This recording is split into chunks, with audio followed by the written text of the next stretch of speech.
Well, hello, ladies and gents. Robert Sykes, KetoSavage.com, and welcome to another AMA episode, Ask Me Anything.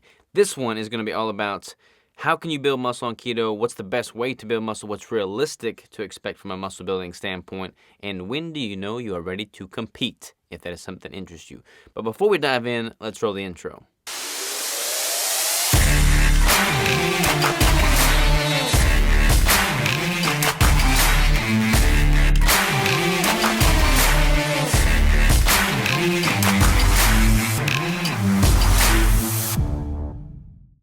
All right, we are back. This question is brought to us by Camden. And Camden says, we see a lot of discussion and surrounding how much muscle someone can build natural versus enhanced and keto versus carbs. It's all left me a bit confused, so I have two questions.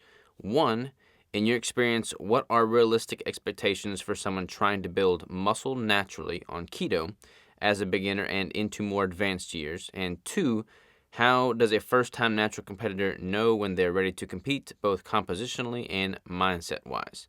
Great question, Camden. So kind of to touch on your initial point of there being a lot of confusion around what is realistic to expect from a muscle-building standpoint on natural versus enhanced, that's a tough one because I've never done, steroids, performance-enhancing drugs, so I don't really know the extent to which it would increase my ability to put on lean muscle tissue. I can speak to what it's been like for me as a natural athlete. I've been bodybuilding for about 13 years now. I believe about 13 years. So lifting quite some time. I started at 115 pounds, and I bulked up to about 230 pounds in my sophomore year of college. And that was a very unhealthy 230 pounds. I was eating a bunch of carbs at that point. That was long before keto. But then I cut down for my first competition, and I weighed about 153 pounds for my first competition. Since then, I've competed at 156, 157, and this last competition prep that I did through 2020, I leaned out to about 163, I want to say, was the lightest I got. I could have gotten a little bit lighter if I had prepped a little bit longer, but consistently putting on a few pounds each time I've leaned out to that extent. So it's really hard to gauge how much lean muscle tissue you're building because you put on a bunch of weight in the off season, or not a bunch of weight, but some weight, 15 pounds or so, and it's hard to know how much of that is all lean tissue. The DEXA scans are great, the in-bodies are great, all of that is great, but it's not really going to pinpoint it until you lean down and get as lean as you were the last time you cut down to kind of see how you look, what improvements have been made, et cetera, et cetera. So for me, I can tell you from competition prep to competition prep, it's not like I'm putting on a ton of extra mass, but I look much bigger each time I lean down. I look much more filled out. I have much more muscular definition, symmetry, proportions, fullness. So that is something that just takes time, and it's not going to be a massive shift in the scale.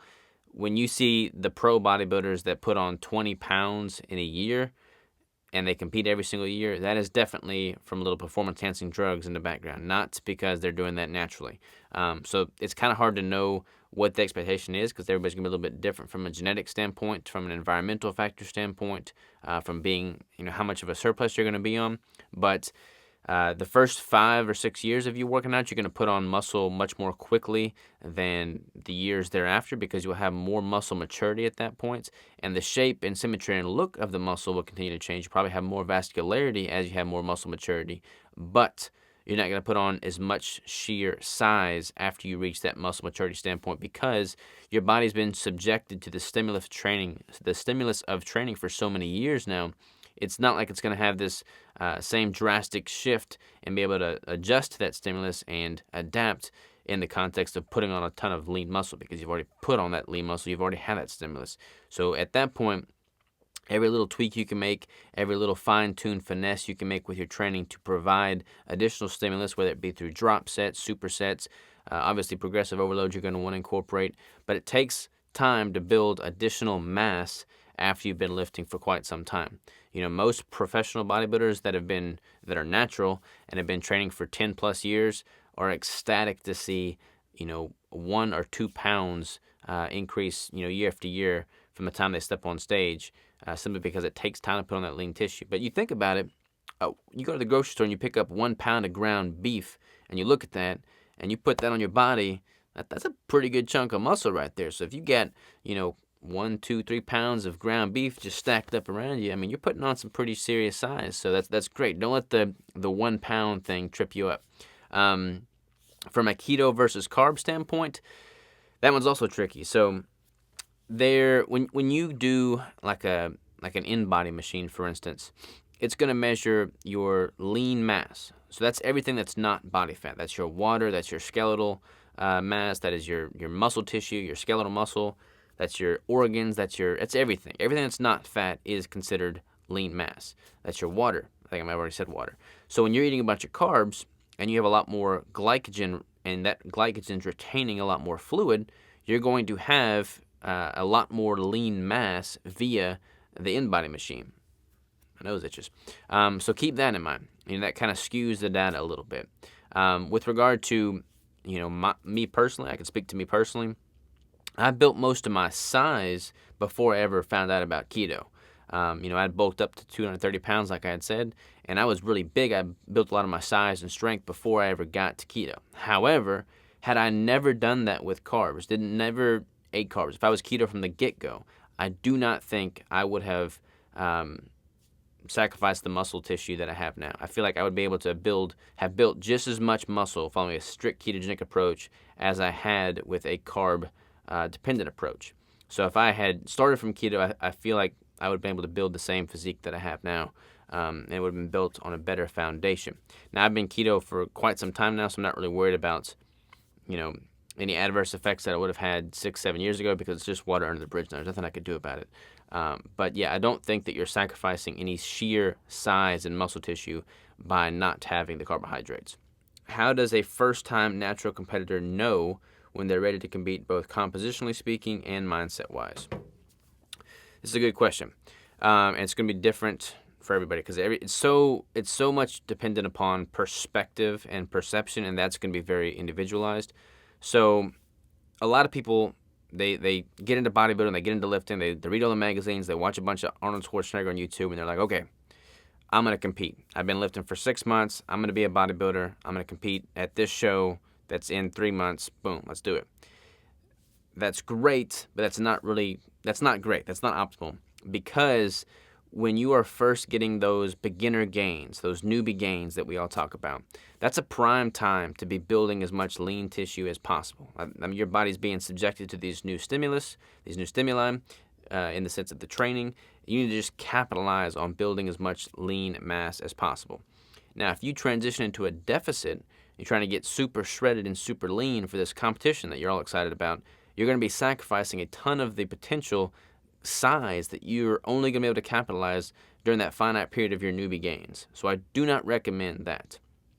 For me personally, I started bodybuilding as a junior in high school, and I didn't compete in my first show until I was a sophomore in college.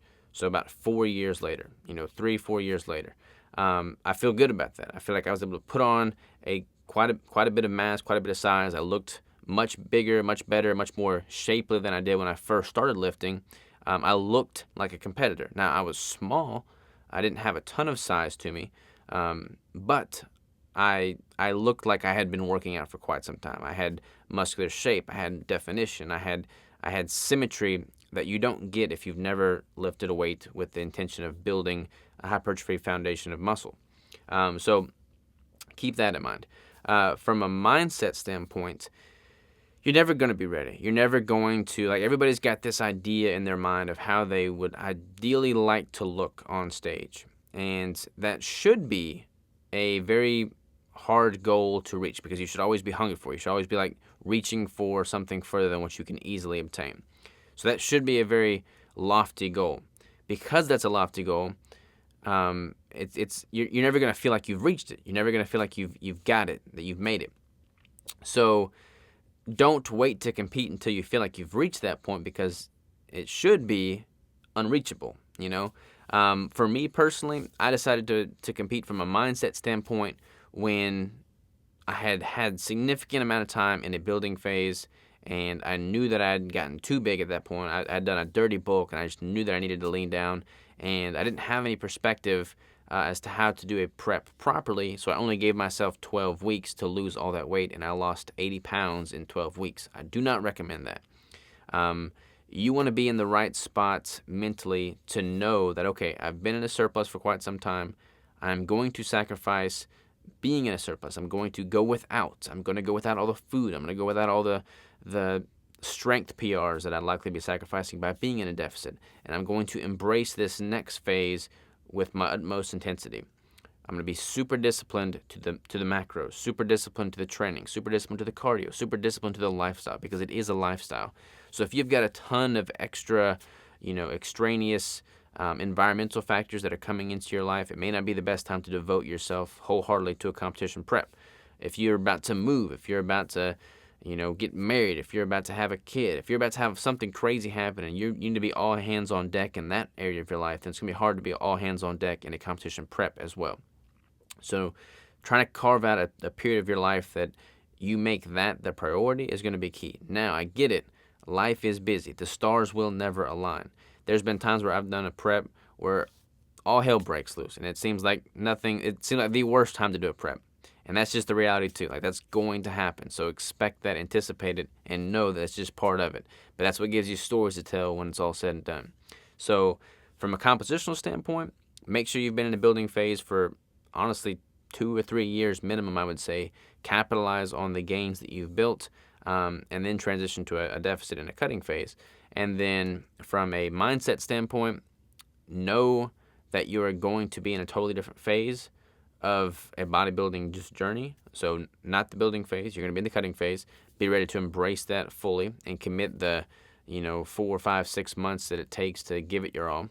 And then just try and be very honest with all the environmental factors that are in your life. Your significant other, your family, your co-workers. Like, let them know that this is what's going to happen, and I'm going to give this my all, and I'm going to be able to try and juggle it all to the best of my ability, but this is where my life's focus is right now. So that's what I would say in that regard. Hopefully that answered your question. Thanks so much for the question. You requested a week of cookies and cream bricks. Actually, you just requested cookies and cream bricks. I'm sending you a week's worth. So thank you very much, Camden. Appreciate y'all. And for any of you that do not know or would like to submit a question, there is a link in the bottom of the description here where you can submit a question. If I use that question in an AMA video, I'm sending you some free keto bricks. Appreciate y'all, and talk later.